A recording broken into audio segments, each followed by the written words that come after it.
Hello everyone, my name is Carl Henry, aka Dovich, and I'm here to speak on this matter as a concerned individual, and also I must say that I was asked to share my thoughts as a so-called black man, and so here it is. And before I proceed, I would like to also send my condolences, feelings, deepest empathy, feelings, and thoughts and prayers, certainly, to the Floyd family and to many other families that have, particularly in the recent past, experienced similar loss and tragedy. So my thoughts and feelings and prayers to everybody in that regards, families.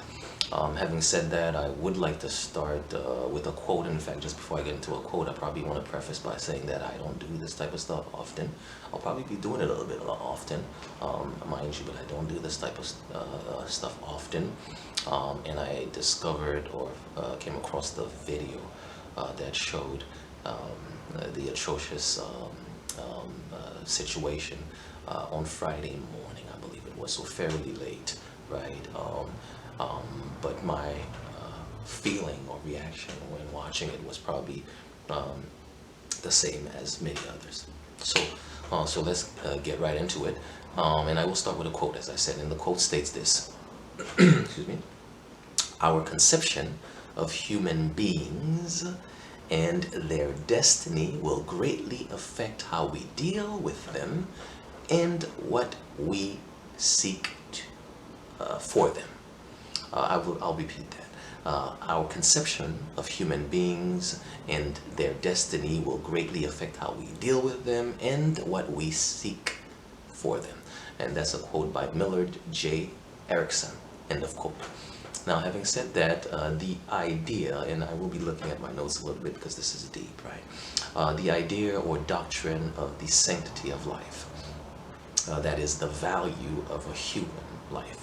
Value of human life is one that is of utmost importance when dealing with issues of justice, peace, and liberty, which are all human affairs. For this reason, it is very easy to understand the one's common instruction, an eye for an eye and a tooth for a tooth. There's also the saying, love thy neighbor as thyself. In other words, one's life matters just as equally as another. That is another life. The notion, in my opinion, in fact, encompasses every living thing. So, for example, one would not be quick to kill a raccoon, a snake, a dog, a lion, or a flower, let alone another individual. Nonetheless, a bit of a bracket here. Here we are excluding self-defense, actual law and order, and even war. Close the bracket here for the sake of this argument. Indeed, what we witnessed in the video was a public display, an act of cruelty and complete disregard for the sanctity of life. On this, we need not elaborate, as most individuals felt the same empathy.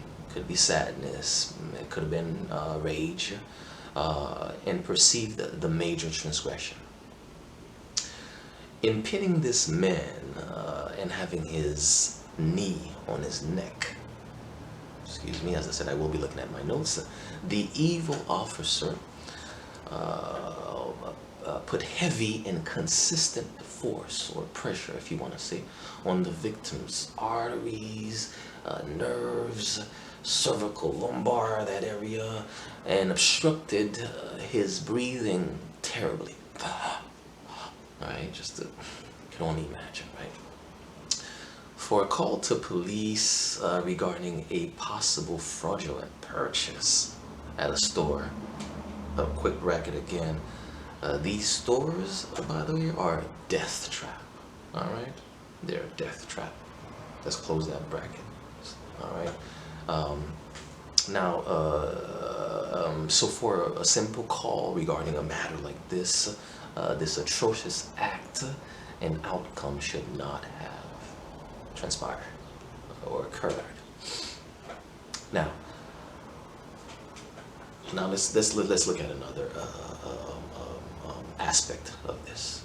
It's going around, it's floating around now. You know, people are talking about unlawful. What is it? Unlawful protest, and we've heard that term before clearly. And now it's whether or not it's applicable. I think it's important here. I'm not one to promote violence, looting, disorder. You know, in fact, I'm quite the opposite. You know what I'm saying? Now, but if we're going to be using such terms again as unlawful protest, in this case, we need to, you know, contextualize things. Maybe, maybe not. Maybe it is, maybe it is not. However, I'm going to introduce another quote, a bit of a bracket, but another quote from Judges, and I believe it's Judges 14, 15-ish in that area in the Bible. Judges, where it states, when Judges ruled Israel, the people did it as they please. Again, I repeat, when Judges ruled the world, the people did as they please. And of course, the book here in this saying, it's really saying that before kings, so before order, so to say, right? And the people as they did as they pleased, and in some cases, even when it had to do with matters of justice, when they sought justice or when they acted in the spirit of justice, even then it was misplaced, right? Because of the lack of order, so to say. So having said that, really what needs to happen here today in this context, what's happening is that leadership needs to speak the truth, right? Speak the truth to the people, all right? Swiftly resolve the matter. So swiftly, all right, resolve the matter and give the people what they want. In this case, justice. So we'll move on to another aspect of this. Okay, so we talked about this unlawful protest thing. I shared my thoughts, okay, on that. Now, this leads us, you know, speaking of justice, this leads us to a certain area here. Speaking of which, we need to distinguish between peace and justice. As peace and justice as well, we need to also accept the fact that though both have similar aims, and they are too, really, they are often at odds due to the evil inclination of individuals and society. Now, we say this to say that as it pertains to the murder of George Floyd, it is now a matter of justice. Now we're going to get into another area, more perhaps a legal aspect, and I'm not a lawyer, and so I'm not going to get into that per se. However, we need to address something as well that is coming up in all of this, and this is this whole third degree versus first degree piece. I will share again my thoughts briefly, okay? And we're winding down, and I'm hoping I'm still being filmed, actually. We do hope so. At any rate, here's the thoughts on this matter of third degree versus first degree. In some ways, it is good that the charge is third degree, and we're considering Minnesota here, the state, it's transpired, I believe, Minnesota. So again, in some ways, it is good that the charge is third degree, since it will be very difficult to prove the intent situation. I believe legal terms is mens rea, I'm not sure, but at any rate, the intent required to meet the threshold for a first degree conviction is going to be very difficult, okay? Yet we clearly witnessed in the video a complete disregard for human life. I would advise a counsel representing the Floyd family, humble advice, of course, not to try to pursue a trial for first degree, simply say, or purely based on the notion that this horrendous act was racially motivated, say at the outset, okay? For that, in my opinion, my humble opinion, is a weak case that will surely fail, okay? Both the murderer, and in fact, not just the murderer, but his accomplice, okay? At any rate, both the murderer and the poor victim were American citizens.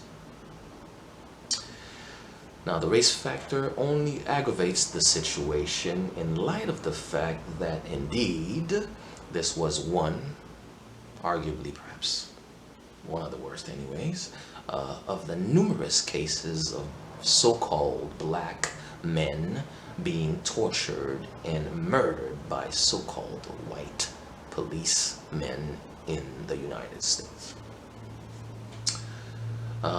Now, I'm going to, in fact, read a quick portion. I believe it stems from law here. So let's say, for lack of a better word, I apologize. It states here, in the United States, depraved heart murder. It's a concept. Depraved heart murder, also known as depraved indifference murder, is a type of murder, and this is where I want to zoom on here, so to say, or underline, is a type of murder where an individual acts with a, quote, depraved indifference to human life, and where such act results in a death despite that individual not explicitly intending to kill. Explicitly.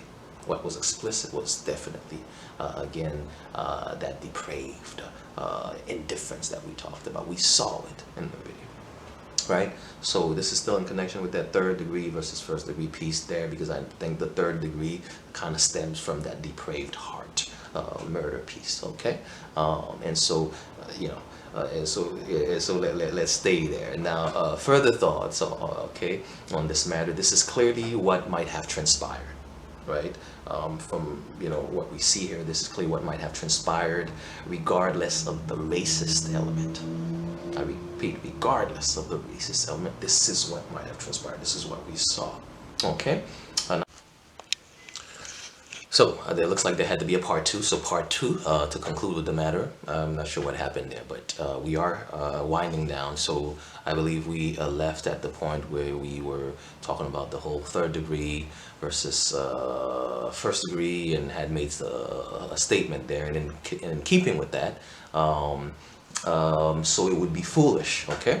So regardless of the racist element was the last statement we made, in fact, right? So regardless of that statement element, so to me it seems it would be rather foolish to opt instead for a pursuit, say, to prove intent and not get to the bottom of things, or obtain some degree, and pun intended, some degree of justice.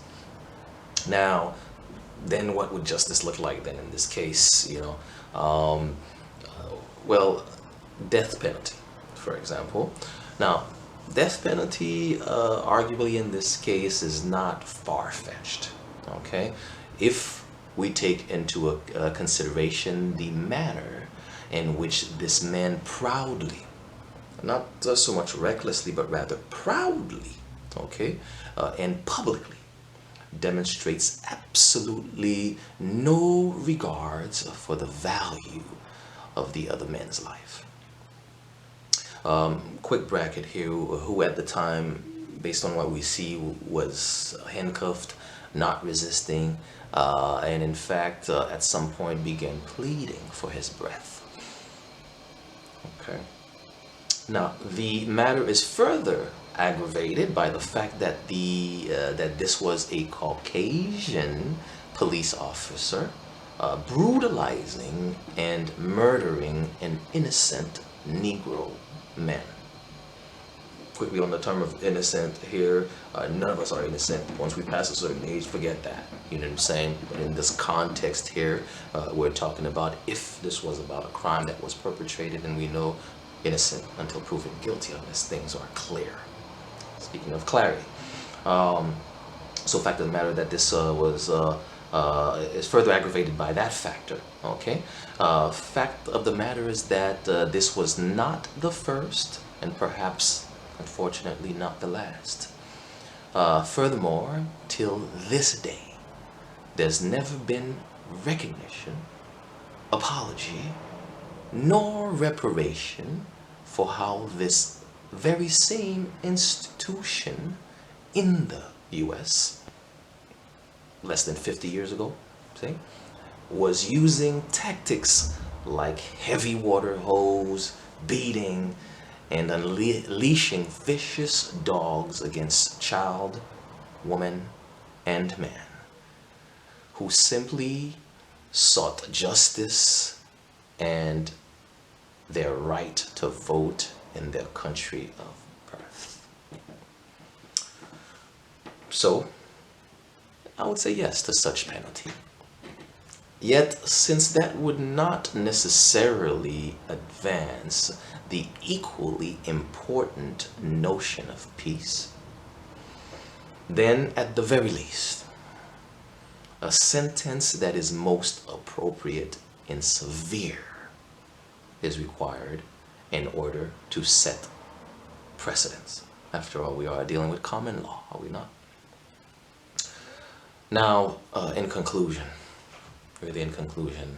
now, men, brothers, seek God. Turn to the God of Abraham, Isaac, and Jacob, the one who is the shield of David.